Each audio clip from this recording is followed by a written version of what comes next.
the first time we met in Chicago, and I was like, this guy's already pretty dope. I don't know what it is, but there was something about you, and you had a meek humility to you. It was like you were very modest, and that's what it was something about you that really, there was like something's about him that's different. And then as I went to go on and we followed each other on social and things like that, and I got to learn more about what you do, it became very clear why that's the case. You do sign language, and you do this mission as part of your running for those hard of hearing. And it's something that I really didn't think about, because it's not something that I face, but it's a genuine problem and a gap that not many of us who run and walk are really aware of it. So as part of that, I know a lot of times I'm huge on telling people everyone has a story to share, everyone has something, everyone has a voice. And my word that I really tied to you was voice, not in the traditional sense of, literally talking, right, but being a voice to sometimes the voiceless. Yeah. So let me ask you this. What does that voice mean to you, and how has that impacted your running and walk journey? Yeah. First of all, thank you for having me. I'm honored. Like I told you, I love what you're doing. Thank you. To answer your question, the origin of that voice, and for me being a voice for the voiceless or those who can't have that experience themselves, all starts with the fact that I have a deaf sister. And so because of that, I found a passion to advocate for deaf and hard of hearing individuals, and running became a passion of mine. And so through that, I wanted to be a vehicle to help those who are deaf and hard of hearing have their own running journey in a community where that's often not thought about or talked about. Like you mentioned, nobody's really considering or thinking about deaf runners or hard of hearing runners and how they fit into our community. So knowing I have a deaf sister and knowing I know American Sign Language because of my upbringing with my family and her, I was like, wait, I can use this gift that God has given me to learn American Sign Language and my experience with my deaf sister to help a community that is overlooked. And so I was able to have that opportunity in many spaces, and I can give you examples a little bit later, but I was able to have an opportunity to help leverage my experience and my knowledge of American Sign Language when deaf runners would show up to different groups and clubs that I was a part of or that I was just joined, and be an interpreter for them. And I could see how appreciative and grateful they were for the opportunity, but it also opened up the hearing folks' eyes to, wow, wait, this was a gap. Yeah. Like, we were missing a huge piece of inclusivity.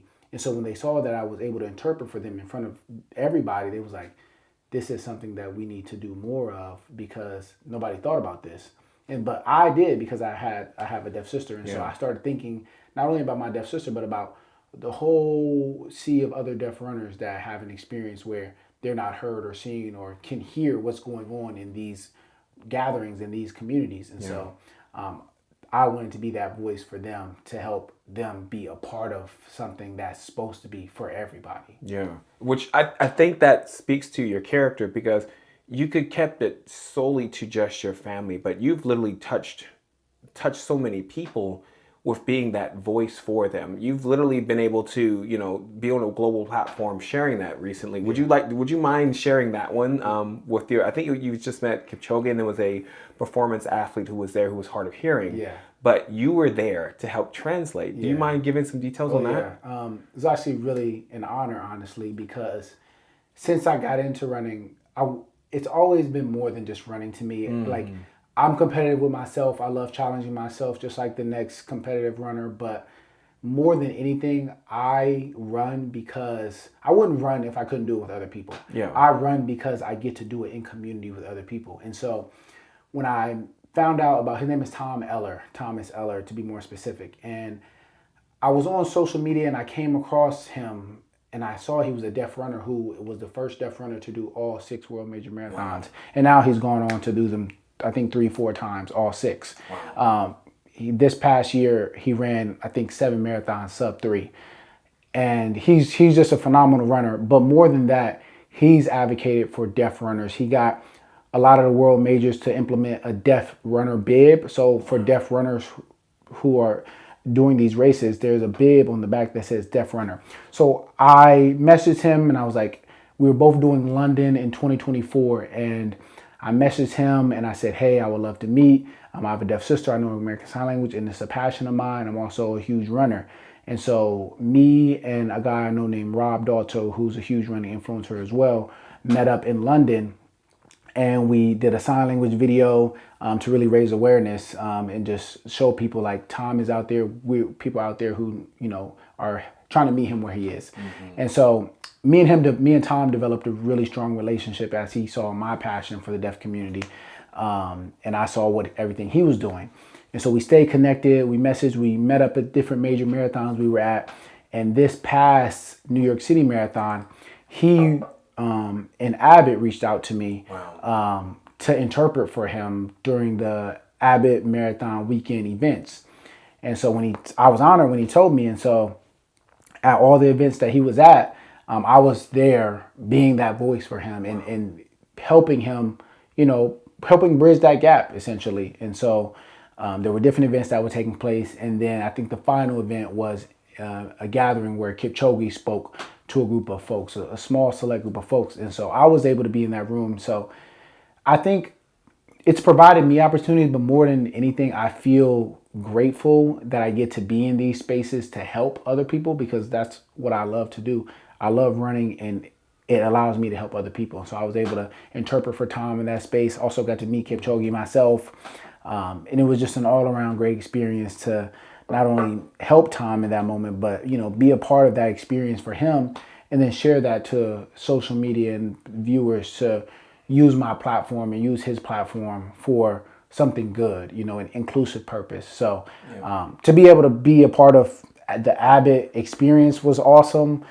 They literally sponsor all the world major marathons. So being there for that moment, honestly, it was amazing. It had to be, and I don't bring it up as a flex. I bring that in the sense that you deserve, and you and Tom both deserve to be in the same equal space as the others because of your advocacy and because of the work that you guys have been doing for the deaf and those who are hard of hearing. Mm-hmm. I'm glad that it was recognized that you guys are fighting for, as you talked about earlier, a portion of the population, a portion of the running and walking community who's often overlooked. And the fact that you guys shared the same stage as Kipchoge and shared the same, I would go as far as to say, impact as that. Because I think it's, as I hinted to earlier, it's one thing to keep things to yourself, but the fact that you guys reached out, the fact that you guys connected, the fact that you continued, both of y'all continued the mission to be advocates for that, for American Sign Language, for make sure that people who cannot hear or have the same, or have, honestly, there's slight disadvantages to that, because a lot of that's catered to us who can hear, or us who, you know, the common population. But I'm so glad that they recognized y'all for y'all's work and gave it the same value as if, you know, you guys broke the 2-hour marathon record. You know what I'm saying? And that's what's so cool about that is y'all's hard work shows the impact that really can touch so many lives. So many lives. Yeah. Which takes me to my next question for you is, what would be some suggestions that you would give for runners, especially those in a running and walking community, whether it be a small run club or the big run clubs? What would be a couple things you would suggest for those to help include that population, to make sure that they're included into their run walks? Because there are times they may come up, or they may feel intimidated to come up because they're not accommodated for. Yeah. So what would be some things you would suggest to help bridge that gap? Yeah. I think the first thing I would say is, especially for the deaf and hard of hearing community, is try to learn a little bit of sign language. Like just even a simple like hello or hi, like something simple like that, or my name, and learn how to like finger spell your name. You can easily look that up. Mm-hmm. And I think that's something everybody could do. Like your name, for example, this is C. Chris, right? Yep. H-R-I-S. Okay. So like you go up to somebody, you're like, hi, my name, and then you finger spell your name. And so that means more to a deaf person than you think. Like somebody took time first to learn that, second to come up to me if they know I'm deaf and introduce themselves, knowing that I'm already an outlier here. Yeah. And so learning a little bit of sign language goes a long way, because over time it adds up. I'll give you an example. I'm a pacer for a marathon training program, specifically for the New York City Marathon, but it's called the No Name program. We have hundreds of runners every year who are training for fall marathons. And in 2024, it was not this past season, but the last one, there was a deaf runner who came to the run. I had no idea they were showing up. I wasn't interpreting at the time for the group, but she approached me because she saw my content on American Sign Language and saw I had a deaf sister. And she just approached me and she was like, are you Ray? And I was like, yes, like, who are you?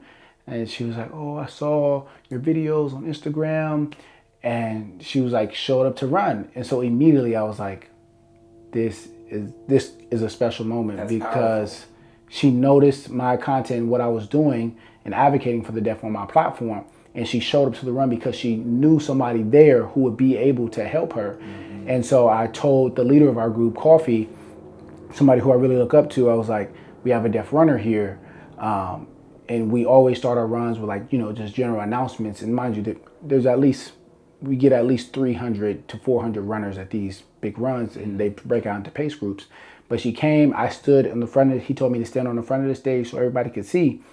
And I got to interpret for her, and she felt everything and got to, feel the impact of everything because I was signing for her. But that moment, after that, everybody started coming up to me and was like, oh my God, like, I didn't know you know sign language. Oh my God, I didn't know we had a deaf runner. And I was like, that's the thing.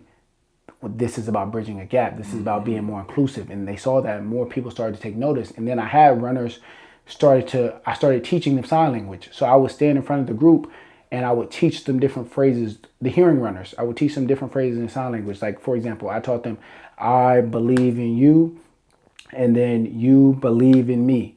Just think little simple things, or like powerful phrases. Honestly, not even simple, but and then like I run, you run, we run together. And so when I would teach them phrases like that, it would empower them to go up to the deaf runner and feel comfortable signing to them and feel comfortable talking to them. And even just like if you don't know sign language, just like going up to greet them, just like wave and make them feel like, even though I can't hear what you're saying and we can't communicate like you're communicating with the hearing folks, I see you. You know what I mean? And that means a lot because obviously they know everybody doesn't know sign language, but an effort goes a long way. An effort to just acknowledge that I am included or I am welcome, regardless of whether I can speak or not or communicate with you in the way that you do, goes a long way. And so I had a friend, his name's Asher. He saw everything I was doing with my content around American Sign Language, and Asher went out of his way to start taking American Sign Language classes because of what he was seeing, and started interacting with the deaf community in New York City and the deaf running community and meeting deaf runners. And I met deaf runners just along the way who I've developed a relationship because they saw that I was passionate about it and I cared about them. So that's just a long way of saying, don't be afraid to just introduce yourself, wave at somebody, do anything you think that might make them feel like they belong, because they often don't. You said seen, and I think it's such a powerful but simple word, but I love that you said seen. And we like to be seen. And for that population, I'm sure, as you mentioned, it's something that I personally haven't really thought of myself. I mean, I go and greet everyone, but the fact of, now you've set it in my heart to learn some simple language, some simple sign language, just some basics, just to keep continuing that aspect of being seen. Everyone deserves to be seen. Everyone deserves to be recognized. Everyone deserves to be celebrated. Yeah. Which goes to my next thing is, you deserve to be celebrated, and I'll hype you up all the time. Thank you. Genuinely, Thank you. I appreciate it. It's truly something when you meet somebody when they're. I was just talking with Coach B, and he did this hand gesture.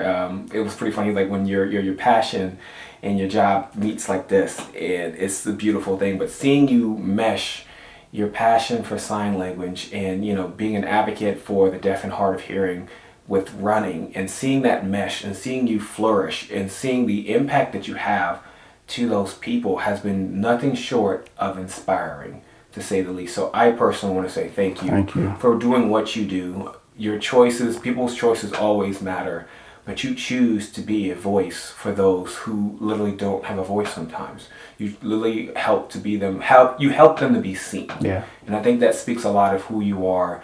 And I'm glad and blessed to be able to witness that recognition be paid to you tenfold. Thank you. You know, I think that that's well deserved for you to continue to be on that platform of equal platform of those, you know, of the people a lot of us may look up to. Yeah. But you are just as inspiring as them. Tom is just as inspiring. Even the local deaf runner who takes the courage to come out to a run club Yeah. and pursue their dream deserves the same platform. But I want to also make sure we take time and thank you for all that you do as a part of that. Thank you. Of course. And the last question, lo and behold, is my favorite one to ask everyone. So, you have a new runner or walker, no matter what's going on, they come up and they're nervous. What would be one suggestion that you would give to them as they start this journey? Yeah. I think, first of all, I love that question. Second of all is one thing I always try to voice to new runners, because I talk to new runners a lot. And I think oftentimes I see them get in their head about pace and not being able to maybe keep up, or I'm too slow, or I don't know how fast the group's going to go. And no matter what group I'm in, if there's somebody who's nervous about their pace or how slow they are, I always make sure I stay in the back if somebody is, you know, voiced that to me and I know this. But even if not, like, I want to make sure people feel like they belong pace-wise. But I would say, first of all, every pace has a place, is what I like to tell people. And also, I like to tell people everybody's journey is different. Comparison is the thief of joy. Yes. And I always see people compare their running journey to somebody else's. And I always express to people, especially when they're a new runner, your running journey is your journey. It's not anybody else's. So however long it takes you to finish a mile, that's your experience, that's your journey. That makes your story even better because it's yours. Don't worry about the person next to you because that's their story. You even with like people, I'll use shoes for example. People try to, this person said this shoe is good. Your foot and your shoe preference is different from that person's. Exactly. So I always tell new runners, as you're starting, understand that your experience is going to be vastly different from most people's experience because this is your journey. Live in the moment, live in your own experience, and don't allow external noise and outside factors to discourage you from going at your own pace, because I feel like people get in their head about that a lot. And I want everybody to feel belonged. When I'm inviting my friends or people who aren't runners to run, they always be like, oh, I can't keep up with you, Ray. I'm like, it's not about that for me. It's about running with you and being together.